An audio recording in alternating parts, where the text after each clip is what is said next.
ധനൂച്ചപുരത്ത് വീട് കുത്തിത്തുറന്ന് 27 പവൻ സ്വർണ്ണാഭരണവും 35,000-ലധികം രൂപയും മോഷ്ടിച്ചു.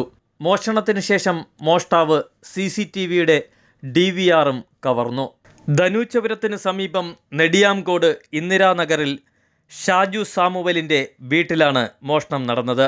അധ്യാപകനായ ഷാജുവും ഭാര്യ ഇന്ദുവും മകളുടെ വിഴിഞ്ഞത്തെ വീട്ടിൽ പോയിരിക്കുമ്പോഴായിരുന്നു മോഷണം. പുലർച്ചെ മൊബൈലിലൂടെ വീടിൻ്റെ CCTV ദൃശ്യങ്ങൾ പരിശോധിച്ച ഷാജുവിന് ക്യാമറ ഓഫായിരിക്കുന്നതായി മനസ്സിലായതിനെ തുടർന്നായിരുന്നു സമീപത്ത് താമസിക്കുന്ന സഹോദരനെ വിവരമറിയിച്ചത്. തുടർന്ന് നടത്തിയ പരിശോധനയിലാണ് മോഷണം പുറത്തറിയുന്നത്. വീടിൻ്റെ മുൻവാതിൽ തകർത്ത് അകത്ത് കയറിയ മോഷ്ടാവ് അലമാരകൾ ഉൾപ്പെടെ കുത്തിപ്പൊളിച്ചാണ് മോഷണം നടത്തിയത്. അലമാരയിൽ സൂക്ഷിച്ചിരുന്ന 27 പവനും 35,000 രൂപയുമാണ് കവർന്നത്.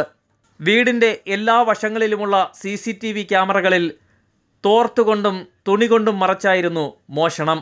മോഷണശേഷം DVRും കൈക്കലാക്കിയായിരുന്നു മോഷ്ടാവ് കടന്നത്. പാറശാല പോലീസ് സ്ഥലത്തെത്തി അന്വേഷണം ആരംഭിച്ചു.